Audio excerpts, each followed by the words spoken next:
Hey, good morning. Thanks for joining us for the News 12 FastCast. I'm Nick Proto. It's 11:50 on our Monday, August 12th. We start off in Emmanuel County this morning, where the body of a National Guard soldier will return home. 23-year-old Owen James Elliott of Twin City died in Baghdad on July 31st. His body will be in Swainsboro this afternoon just before 3 o'clock. And we'll have team coverage down in Emmanuel County today. Here's Sydney Hood. I'm Sydney Hood, and today I'm traveling down to Swainsboro where the body of Georgia National Guard soldier Owen James Elliott will be arriving in Swainsboro at the airport around 2:57 this afternoon. From there, his body will be transported to Chapman Funeral Home in town, and we are going to be down there on the ground as his body makes his arrival and as the town comes together to honor his service. So be sure to look out for updates all throughout the day, and especially all new on News 12 at 6 o'clock. All right, thanks, Sydney.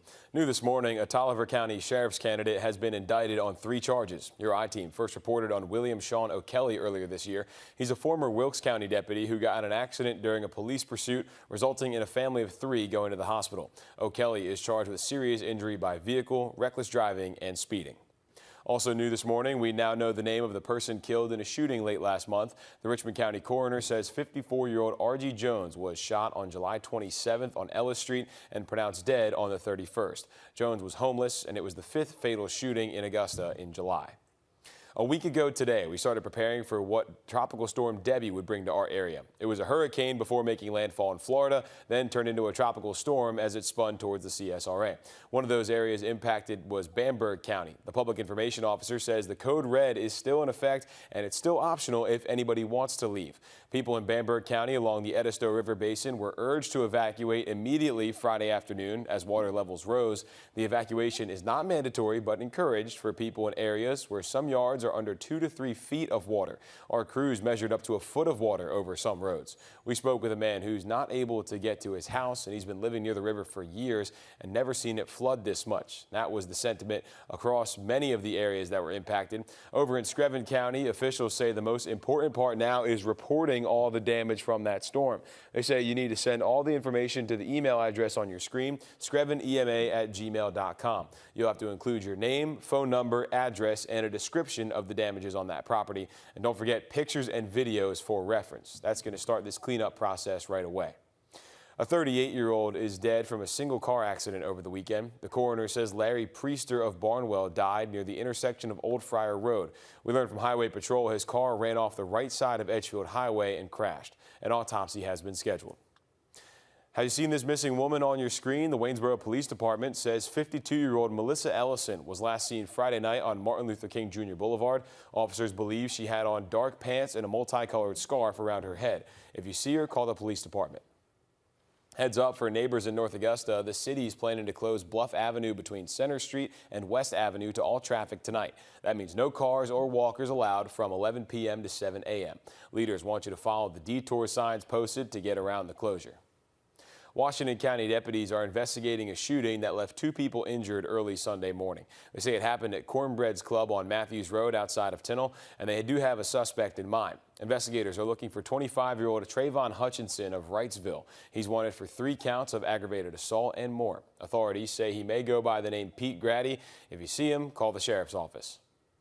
A man from Columbia County is facing several charges after deputies say he shot at them from his car in Harlem.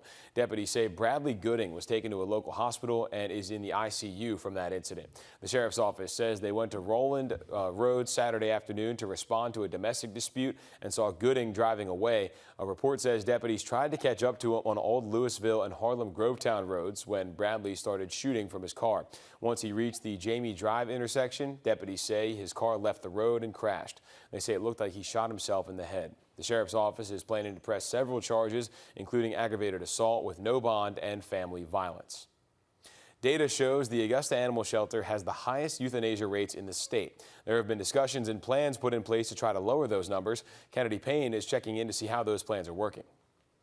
The Augusta Animal Shelter has the highest euthanasia rate in the state, and on July 17th at an Augusta Commission's meeting, they presented a 5-part plan to commissioners to address what they are going to do and steps they're going to take to help bring down this euthanasia rate. One of those steps was Save a Pet Monday. That's happening today from 12 to 7, and all fees for pit bulls and pit bull mixes are going to be waived. We're also going to talk about what other steps they're taking to help bring down this euthanasia rate and what what they plan to do in the future. So we'll have more on this on News 12 at 6 o'clock. Okay, thanks, Kennedy, and thank you for joining us. That's all the news we've got here for the FastCast. I'll send things over to First Alert Meteorologist Tim Strong for the weather. Well, a lot clearer picture, Nick. We really had a lot of fog that started settling in just after daybreak. Had a really dense fog picture kind of leading across the two-state line. Well, it's a lot nicer now. Got a little blue sky and pockets of scattered clouds outside, but we're starting to heat up quite a bit. We've got a lot of high humidity up there still. We're expecting that heat index to travel in the century mark as we continue on later today. We feel like 91. We've got 84 right now just before the top of the hour. Kind of a dividing line here. Maybe a just touch a cooler up in Saluda. 79 to 80, part of Edgefield County hitting the 80s. But then you jump into some 90s already. Allendale, Millen, Sylvania moving into that 90-91 mark here. So Augusta, not the hottest place to be yet.